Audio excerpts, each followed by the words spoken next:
ನಮಸ್ಕಾರ. ಯಾಕೆ ನಾವು ಕೆಲವು ಟೀಚರ್ಸ್ನ ಮಾತ್ರ ಜೀವನ ಪೂರ್ತಿ ನೆನೆಸ್ಕೊತಾ ಇರ್ತೀವಿ, ಅವ್ರನ್ನ ಮರೆಯೋದೇ ಇಲ್ಲ. ಜೀವನದ ಬೇರೆ ಬೇರೆ ವಿಷಯಗಳಿಗೆ ಅವಾಗವಾಗ ಅವ್ರನ್ನ ಯಾವುದೋ ಒಂದು ವಿಷಯಕ್ಕೆ ನೆನೆಸ್ಕೊತಾನೆ ಇರ್ತೀವಿ. ಯಾಕೆ ಹಾಗೆ?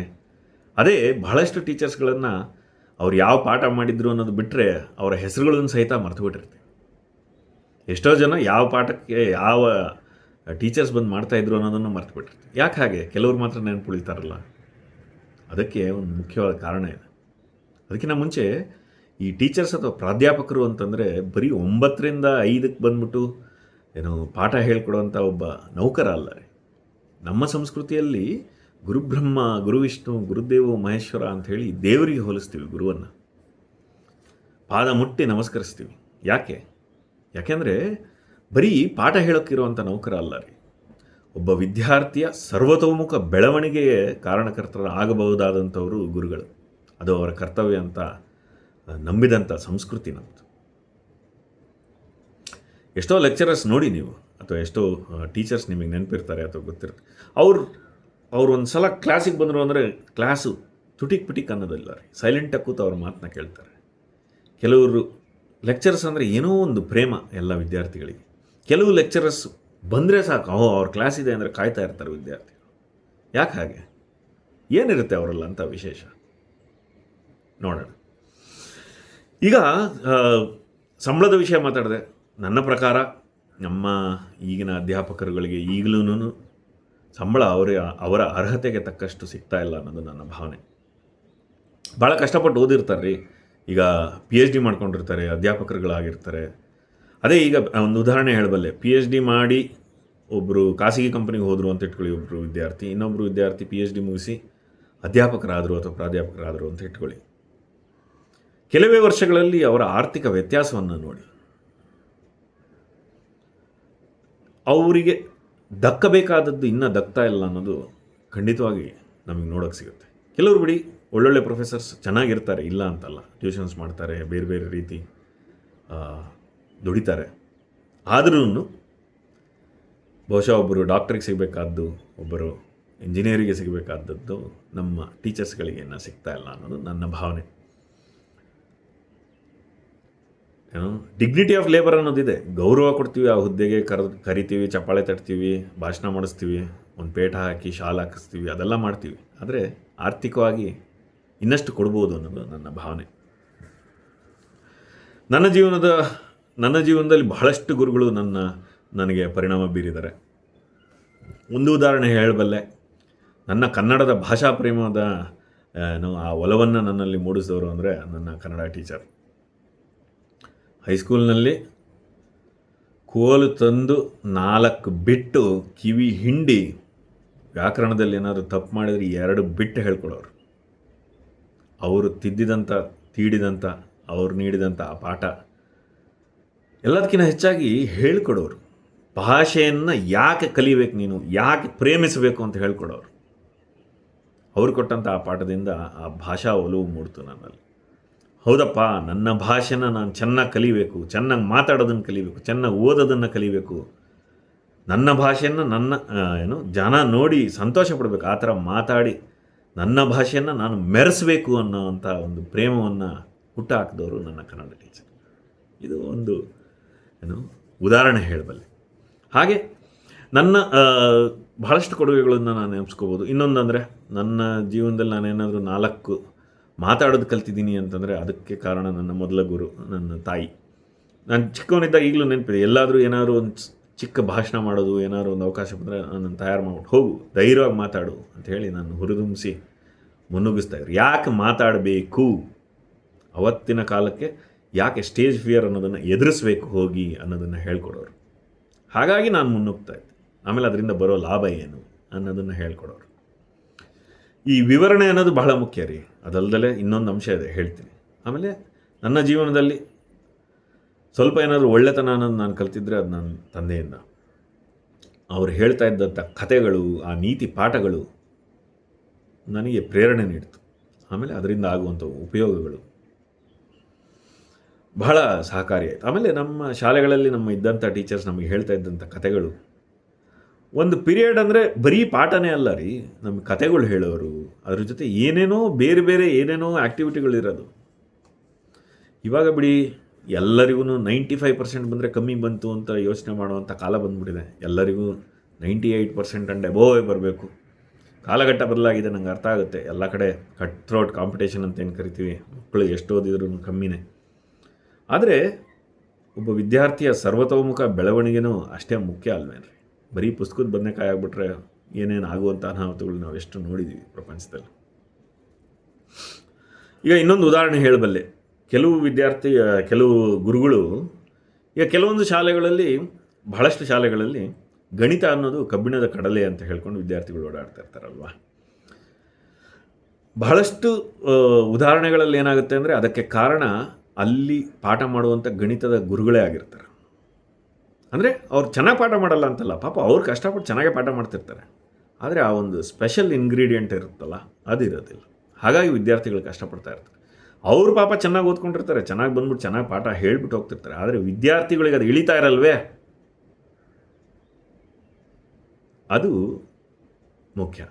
ಈಗ ಅದೇ ನೀವು ಕೆಲವೊಂದು ಶಾಲೆಗಳಲ್ಲಿ ವಿದ್ಯಾರ್ಥಿಗಳು ಗಣಿತ ನನಗೆ ಭಾಳ ಸುಲಭ ಅಂದ್ಕೊಂಡು ಮಾಡ್ತಿರ್ತಾರೆ. ಅವಾಗಲೂ ನೀವು ಕೆದಕಿ ನೋಡಿದರೆ ಗೊತ್ತಾಗುತ್ತೆ, ಅದಕ್ಕೂ ಕಾರಣ ಅಲ್ಲಿಯ ಗಣಿತದ ಟೀಚರ್ ಆಗಿರ್ತಾರೆ.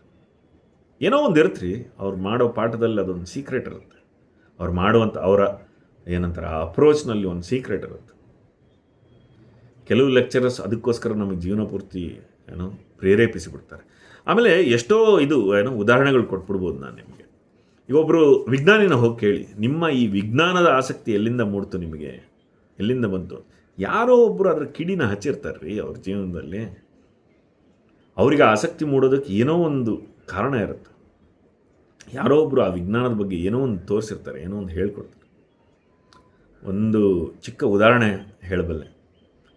ಫಿಸಿಕ್ಸ್ನಲ್ಲಿ ಒಂದು ಇದು ಬರುತ್ತೆ, ಏನಂತಾರೆ ಅದಕ್ಕೆ, ಒಂದು ಆಸಿಲೇಟರ್. ಅದಕ್ಕೇನೋ ಒಂದು ಹೆಸರಿದೆ, ನನಗೆ ಹೆಸರು ನೆನಪಾಗ್ತಲ್ಲ. ಅದನ್ನು ಹಿಂಗೆ ಹೊಡೆದಾಗ ಅದು ವೈಬ್ರೇಟ್ ಆಗುತ್ತೆ, ಅಂತ ವೈಬ್ರೇಟ್ ಆಗುತ್ತೆ. ಅದು ಒಂದು ಪರ್ಟಿಕ್ಯುಲರ್ ಫ್ರೀಕ್ವೆನ್ಸಿನಲ್ಲಿ ಒಂದು ಇದನ್ನು ಮಾಡಿರ್ತಾರೆ. ಯು ಶೇಪಲ್ಲಿ ಇರುತ್ತೆ. ಏನು ಹೆಸರು ಯಾರಾದರೂ ತಿಳಿಸಿ. ಅದನ್ನು ಹಿಂಗೆ ಹೊಡೆದಾಗ ಅದೊಂಥರ ವೈಬ್ರೇಟ್ ಆಗುತ್ತೆ. ಅದು ಅದೇ ಪರ್ಟಿಕ್ಯುಲರ್ ಫ್ರೀಕ್ವೆನ್ಸಿಯಲ್ಲಿ ಮಾತ್ರ ವೈಬ್ರೇಟ್ ಆಗುತ್ತೆ. ಅದರದ್ದು ಒಂದು ಎಕ್ಸ್ಪೆರಿಮೆಂಟ್ ನಮ್ಮೊಬ್ಬರು ಲೆಕ್ಚರರ್ ಮಾಡಿ ತೋರಿಸಿದ್ರು. ಆ ಪರ್ಟಿಕ್ಯುಲರ್ ಫ್ರೀಕ್ವೆನ್ಸಿದ ಏನೊಂದು ಇನ್ಸ್ಟ್ರೂಮೆಂಟ್ ಇರುತ್ತೆ, ಅದನ್ನು ಒಂದು ಕಡೆ ಇಡ್ತಾರೆ, ಒಂದು ಖಾಲಿದು, ಏನು ಅಲ್ಲಾಡಿಸ್ದಲ್ಲೇ ಸುಮ್ಮನೆ ಇಟ್ಟಿರ್ತಾರೆ. ಇನ್ನೊಂದು ಕಡೆ ಸೇಮ್ ಫ್ರೀಕ್ವೆನ್ಸಿ ಇರೋ ಇನ್ಸ್ಟ್ರೂಮೆಂಟ್ನ ಹೊಡೆದ್ಬಿಟ್ಟು ವೈಬ್ರೇಷನ್ ಬರೆಸ್ಬಿಟ್ಟು ಅದನ್ನು ಇನ್ನೊಂದು ಕಡೆ ಇಡ್ತಾರೆ. ಒಂದು ಕಡೆಯಿಂದ ಆ ಇನ್ನೊಂದು ಕಡೆಗೆ ಬರೀ ಗಾಳಿನಲ್ಲಿ ಆ ವೈಬ್ರೇಷನ್ ಹೋಗಿ ರೀಚ್ ಆಗಿ ಆ ಇನ್ನೊಂದು ಯಾವುದೋ ಆಸಿಲೇಟರ್ ಇಟ್ಟಿರ್ತಾರಲ್ಲ, ಅದು ಅಲ್ಲಾಡೋಕ್ಕೆ ಶುರು ಆಗುತ್ತೆ. ಅಂತ ಅದಕ್ಕೆ ವೈಬ್ರೇಷನ್ ಬರುತ್ತೆ. ಈ ವೈಬ್ರೇಷನ್ ಬರೀ ಗಾಳಿನಲ್ಲಿ ಅಲ್ಲಿಗೆ ಹೋಗಿ ಆ ವೈಬ್ರೇಷನ್ ಟ್ರಾನ್ಸ್ಫರ್ ಆಗಿ ಅದು ಅಲ್ಲಾಡೋಕ್ಕೆ ಶುರು ಆಗುತ್ತೆ. ಮೊದಲನೇ ಸಲ ನೋಡಿದಾಗ ನನಗೆ ಮೈಯೆಲ್ಲ ರೋಮಾಂಚನ ಆಗೋಗ್ಬಿಟ್ಟಿತ್ತು ರೀ. ಅಯ್ಯಯ್ಯಪ್ಪ, ಏನಿದೆ ಹಿಂಗೆ ಅಂತ, ಮ್ಯಾಜಿಕ್ ಅಂತ. ಹಾಗೆ ವಿಜ್ಞಾನದ ಕುತೂಹಲವನ್ನು ಹುಟ್ಟಾಕಿದ್ರು. ವಿಷಯ ಅಷ್ಟೇ, ಒಬ್ಬ ಅಧ್ಯಾಪಕ ಒಬ್ಬ ವಿದ್ಯಾರ್ಥಿಯಲ್ಲಿ ಮಾಡಬೇಕಾಗಿರೋದೇನೆಂದರೆ ಕುತೂಹಲವನ್ನು ಹುಟ್ಟಾಕಬೇಕು. ಈಗೊಬ್ಬ ವಿದ್ಯಾರ್ಥಿ ಗಣಿತದಲ್ಲಿ ಆಸಕ್ತಿ ಇಲ್ಲಪ್ಪ, ಅವನಿಗೆ ನೀವೇನೇ ಹೇಳಿದ್ರು ತಲೆ ಮೇಲೆ ಎಮ್ಮೆ ಮೇಲೆ ಮಳೆ ಸುರಿದಂಗೆ ಅಂತ ಅವನಿಗೆ ಹೋಗ್ತಾ ಇಲ್ಲ. ಅದು ಅವನಿಗೆ ಆಸಕ್ತಿ ಇಲ್ಲ. ಆಸಕ್ತಿ ಮೂಡಿಸೋದು ಮಾಡಬೇಕಾಗಿರೋದೇನು, ಏನಾದರೂ ಒಂದು ಮಾಡಿ ಆ ಕುತೂಹಲ ಮೂಡಿಸ್ಬೇಕು. ಇನ್ನೊಂದು ಉದಾಹರಣೆ ಹೇಳಬಲ್ಲೆ. ನನ್ನ ಸಣ್ಣ ಮಗ, ಅವನಿಗೆ ನೀವು ಜೀವನದಲ್ಲಿ ಏನೇ ಹೇಳಿ ಅವನಿಗೆ ಬೇಕಾಗಿರೋದು ಒಂದೇ ಆಟಕ್ಕೆ ಹೋಗ್ಬಿಟ್ಬಿಡಿ ನನ್ನ ಅಂತ. ಹಾಗಾಗಿ ಅವನಿಗೆ ಜೀವನದಲ್ಲಿ ಏನೇ ಹೇಳ್ಕೊಡ್ಬೇಕು, ಏನೇ ಕೆಲಸ ತೆಗೆಸ್ಬೇಕು, ಅವನ ಹತ್ರ ಏನೇ ಮಾಡಿಸ್ಬೇಕು, ಓದಿಸ್ಬೇಕು, ಏನೇ ಮಾಡಬೇಕಂದ್ರೆ ಅದನ್ನು ಆಟಕ್ಕೆ ಕನೆಕ್ಟ್ ಮಾಡಿದರೆ ಮಾಡ್ಬಿಡ್ತಾನೆ. ಹೌದಾ, ಆಟ ಆಡೋಕ್ಕೆ ಸಿಗುತ್ತಾ, ಹಂಗಾರೆ ಓಕೆ. ಹೌದಾ, 1 hour ಎಕ್ಸ್ಟ್ರಾ ಆಟ ಆಡೋಕ್ಕೆ ಬಿಡ್ತೀರಾ, ಹಾಂ ಓಕೆ. ಹೀಗೆ ಟಿ ವಿ ನೋಡಬೇಡ, ನೀನು ಟಿ ವಿ ನೋಡಲಿಲ್ಲ ಅಂದರೆ ಅದೇ ಜಾಗದಲ್ಲಿ ಆಟಕ್ಕೆ ಕಳಿಸ್ತೀನಿ ಅಂತಂದರೆ, ಹಾಂ ಹೌದಾ, ಹಂಗಾರೆ ಟಿ ವಿನೇ ಬೇಡ. ಹೀಗೆ ಒಬ್ಬ ಮನುಷ್ಯನಿಗೆ ಆಸಕ್ತಿ ಮೂಡಿಸೋದಕ್ಕೆ ಅವನಿಗೆ ಯಾವ ವಿಷಯದಲ್ಲಿ ಕುತೂಹಲ ಇರುತ್ತೋ ಅಲ್ಲಿಂದ ಆಸಕ್ತಿ ಮೂಡುತ್ತೆ. ಆಸಕ್ತಿ ಯಾವಾಗ ಮೂಡುತ್ತೆ ಅಲ್ಲಿಂದ ನಿಜವಾದ ಕಲಿಕೆ ಶುರುವಾಗುತ್ತೆ ಒಬ್ಬ ವಿದ್ಯಾರ್ಥಿಯಲ್ಲಿ. ಹಾಗಾಗಿ ನಾನು ನನ್ನ ಜೀವನದಲ್ಲಿ ಹಿಂದೆ ತಿರುಗಿ ನೋಡಿದಾಗ ನನಗೆ ಆಸಕ್ತಿ ಇರುವಂಥ ವಿಷಯಗಳು ಯಾವ್ಯಾವುದಿದೆಯೋ ಅದರ ಎಲ್ಲದರ ರಹಸ್ಯನೇ ಅದರಲ್ಲಿ ಯಾರೋ ಒಬ್ಬರು ನನಗೆ ಮೂಡಿಸಿದಂಥ ಕುತೂಹಲ. ಆ ಕುತೂಹಲದ ಒಂದು ಚಿಕ್ಕ ಕಿಚ್ಚನ್ನು ಹಚ್ಚಿದ್ರು. ಅಲ್ಲಿಂದ ನಮಗೆ ಆಸಕ್ತಿ ಮೂಡ್ತಾ ಹೋಗುತ್ತೆ. ನೀವು ಬಹಳಷ್ಟು ಸಾಧಕರನ್ನ ಕೇಳ್ಬೋದು. ಯಾರೋ ಒಬ್ಬರು ಸ್ಪೋರ್ಟ್ಸ್ ಅವ್ರು ಇರ್ಬೋದು, ಅಥವಾ ಒಬ್ಬ ಸೈಂಟಿಸ್ಟ್ ಇರ್ಬೋದು, ಒಬ್ಬರು ಏನೋ ಬಹಳ ಓದಿದಂಥವ್ರು ಇರ್ಬೋದು, ಬಹಳ ಜ್ಞಾನಿಗಳು. ನೀವು ಯಾರನ್ನೇ ಹೋಗಿ ಕೇಳಿದ್ರು ಅವ್ರಿಗೆ ಆ ವಿಷಯದ ಆಸಕ್ತಿ ಎಲ್ಲಿ ಮೂಡ್ತು ಅಂದರೆ, ಯಾರೋ ಒಬ್ಬರು ಯಾವುದೋ ಒಂದು ವಿಷಯ ಅದರ ಕುತೂಹಲವನ್ನು ಮೂಡಿಸಿರುತ್ತೆ. ಕುತೂಹಲ ಅನ್ನೋದು, ಕ್ಯೂರಿಯಾಸಿಟಿ ಅನ್ನೋದು ಬಹಳ ಮುಖ್ಯ. ಒಬ್ಬ ಏನು ವಿದ್ಯಾರ್ಥಿ ಅದರ ಒಂದು ವಿಷಯದ ಬಗ್ಗೆ ಆಸಕ್ತಿ ವಹಿಸಿ ಅದರ ಕಲಿಕೆಯ ಏನು ದಾರಿಯನ್ನು ಹಿಡಿಯೋದಕ್ಕೆ. ಹಾಗಾಗಿ ವಿದ್ಯಾರ್ಥಿಗಳು ಒಬ್ಬರು ಅಧ್ಯಾಪಕರು ಆ ಕುತೂಹಲ ಮೂಡಿಸಿ, ಬರೀ ಇದಕ್ಕೆ ಅಂತಲ್ಲ ರೀ, ಓದುವ ವಿಷಯಕ್ಕೆ ಅಂತಲ್ಲ, ಬರೀ ವಿದ್ಯಾರ್ಜನೆಗೆ ಮಾತ್ರ ಅಲ್ಲ ರೀ, ಇಡೀ ಜೀವನವನ್ನು ಬದಲಾಯಿಸುವಂಥ ಶಕ್ತಿ ಒಬ್ಬ ಅಧ್ಯಾಪಕರಿಗಿರುತ್ತೆ. ಈಗ ಒಂದು ಓದುವ ವಿಷಯಕ್ಕೆ ಈ ಕುತೂಹಲ ಮೂಡಿಸ್ಬೋದು, ಅಥವಾ ಒಳ್ಳೆತನ, ಒಳ್ಳೆ ನಡತೆ ಯಾಕಿರಬೇಕು ಅಂತ ಒಂದು ಕುತೂಹಲ ಮೂಡಬೇಕು ಒಬ್ಬ ವಿದ್ಯಾರ್ಥಿಗೆ. ನಾನು ಯಾಕೆ ಒಳ್ಳೆಯವನಾಗಿರಬೇಕು, ಒಳ್ಳೆಯವನಾಗೋದ್ರಿಂದ ನನಗೆ ಲಾಭ ಏನು, ಇದರಿಂದ ಇಷ್ಟು ನನಗೆ ಲಾಭ ಇದೆ ಅಂತ ಅವನಿಗೆ ಅನಿಸಿದರೆ, ಆವಾಗ ಅವನಿಗೆ ಆ ಕುತೂಹಲದಿಂದ ಅದರ ಆಸಕ್ತಿ ವಹಿಸಿ ಅದನ್ನು ಕಲಿಕೆಯ ಕಡೆ ಗಮನ ಕೊಡ್ತಾನೆ. ಇಲ್ಲಾಂದರೆ ಗಮನ ಎಲ್ಲರೂ ಇರುತ್ತೆ. ಈಗ ನೋಡಿ, ನಮ್ಮ ಆಫೀಸ್ಗಳಲ್ಲಿ ಎಷ್ಟೋ ಮೀಟಿಂಗ್ಗಳು ನಡೀತಾ ಇರುತ್ತೆ, ನಾವು ಕುತ್ಕೊಂಡು ನೋಡ್ತಾ ಇರ್ತೀವಿ. ಏನೋ ಮಾತಾಡ್ತಾ ಇರ್ತಾರೆ ಅಲ್ಲಿ, ಮೀಟಿಂಗ್ ಪ್ರೆಸೆಂಟ್ ಮಾಡೋರು, ಇನ್ನು ಮಿಕ್ದವ್ರು ಏನೋ ಯೋಚನೆ ಮಾಡ್ತಾ ಇರ್ತಾರೆ. ಆಸಕ್ತಿ ಇಲ್ಲ ಅಂದ್ರೆ ಹಾಗೆ ಆಗೋದು. ಅದೇ ನೀವೇನಾದ್ರು ಕ್ಯೂರಿಯಾಸಿಟಿ ಒಂದು ಸಲ ಹುಟ್ಟಿಸಿ. ನಮ್ಮ ಸಿನಿಮಾಗಳಲ್ಲಿ ಇದೆ ಅಲ್ಲೇನ್ರಿ, ಕ್ಯೂರಿಯಾಸಿಟಿ ಇದ್ದರೆ ಜನ ಮುಂದಕ್ಕೆ ನೋಡ್ತಾರೆ. ಒಂದು ಥ್ರಿಲ್ಲರ್ ಸಿನಿಮಾದಲ್ಲಿ ಮುಂದೇನು ನಡೆಯುತ್ತೆ ಅಂತ ನಮ್ಗೆ ಈಗಲೇ ಗೊತ್ತಾಗ್ಬಿಟ್ರೆ, ಕ್ಯೂರಿಯಾಸಿಟಿ ಇಲ್ಲ ಅಂದರೆ ಮುಗೀತು, ಸಿನಿಮಾ ಇಸ್ ಡೆಡ್ ಅಲ್ವೇನ್ರಿ. ಅದೇ ಥರ ಒಬ್ಬ ವಿದ್ಯಾರ್ಥಿಗೆ ಆ ಕ್ಯೂರಿಯಾಸಿಟಿ ಹುಟ್ಟಿಸೋದು ಬಹಳ ಮುಖ್ಯ ರೀ. ಒಬ್ಬರು ಅಧ್ಯಾಪಕರು KG ಅವರಾಗಿರಲಿ, PhD ಅವರಾಗಿರಲಿ ರೀ, ಒಂದು ಒಳ್ಳೆಯ ವಿದ್ಯಾಭ್ಯಾಸ ಹೇಳ್ಕೊಡೋಕ್ಕಾಗಲಿ, ಅಥವಾ ಒಂದು ನಡತೆ ಹೇಳ್ಕೊಡೋಕ್ಕಾಗಲಿ, ಅಥವಾ ಒಂದು ಒಳ್ಳೆಯ ಸಾಮಾಜಿಕ ಬದುಕನ್ನು ಹೇಗೆ ಬದುಕಬೇಕು ಅನ್ನೋದು ಹೇಳ್ಕೊಡೋದಾಗಲಿ, ಅಥವಾ ಒಂದು ಒಳ್ಳೆಯ ಆರೋಗ್ಯ ಹೇಗೆ ನೋಡ್ಕೊಳ್ಳೋದು, ಶುಚಿತ್ವ ಅಂದರೆ ಏನು, ಒಂದು ಕ್ಲೀನ್ಲಿನೆಸ್ ಎಷ್ಟು ಇಂಪಾರ್ಟೆಂಟು ಒಬ್ಬ ಮನುಷ್ಯನ ಜೀವನದಲ್ಲಿ, ಅಥವಾ ಒಂದು ತೃಪ್ತಿಕರ ಬದುಕು ನಡೆಸೋದಕ್ಕೆ ಎಷ್ಟು ಬೇಕು, ಎಷ್ಟು ಸಾಕು ಅನ್ನುವಂಥ ಜೀವನದ ಪಾಠಗಳನ್ನು ಒಬ್ಬ ಗುರು ಕುತೂಹಲವನ್ನು ಮೂಡಿಸಿಬಿಟ್ರೆ ಅದರಿಂದ ಸರಾಗವಾಗಿ ಹೇಳ್ಕೊಡ್ಬೋದು ಒಬ್ಬ ವಿದ್ಯಾರ್ಥಿ. ಅವಾಗ ವಿದ್ಯಾರ್ಥಿ ಹುಡ್ಕೊಂಡು ಬಿಡ್ತಾನೆ ರೀ. ಪಾಪ ಗುರುಗಳು ತಲೆ ಚಚ್ಕೊಳ್ಳೋ ಅವಶ್ಯಕತೆ ಇರೋದಿಲ್ಲ. ವಿದ್ಯಾರ್ಥಿಗಳು ಹಿಂದೆ ಬಂದ್ಬಿಟ್ಟು ಅವಾಗ ಪ್ರಶ್ನೆಗಳನ್ನು ಹಾಕ್ತಾರೆ.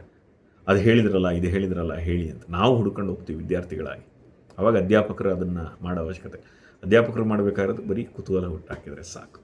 ಹಾಗಾಗಿ ಅಧ್ಯಾಪಕರುಗಳು, ಗುರುಗಳು ಅಂತ ಏನು ಕರಿತೀವಿ, ಒಂದು ದೇಶವನ್ನು ಕಟ್ಟುವಂಥ ಶಕ್ತಿ ಇರುತ್ತೆ, ಒಂದು ಮುಂದಿನ ಪೀಳಿಗೆಯನ್ನು ಬದಲಾಯಿಸುವಂಥ ಶಕ್ತಿ ಇರುತ್ತೆ. ಸೊ ನಾನು ಈ ದೇಶದ ಎಲ್ಲ ಅಧ್ಯಾಪಕರಲ್ಲಿ ಕೇಳ್ಕೊಳ್ಳೋದು ಒಂದೇ, ನಿಮ್ಮ ವಿದ್ಯಾರ್ಥಿಗಳಲ್ಲಿ ನಿಮ್ಮ ವಿಷಯದ ಬಗ್ಗೆ ಆಸಕ್ತಿ ಮೂಡಿಸುವುದಕ್ಕಾಗಿ ಆ ಒಂದು ಕುತೂಹಲದ ಕಿಚ್ಚನ್ನು ಹಚ್ಚಿ. ವಿದ್ಯಾರ್ಥಿಗಳು ಅವರ ಜೀವನನೇ ಬದಲಾಗುವಂಥ ಸಾಧ್ಯತೆ ಇರುತ್ತೆ. ಶುಭವಾಗಲಿ.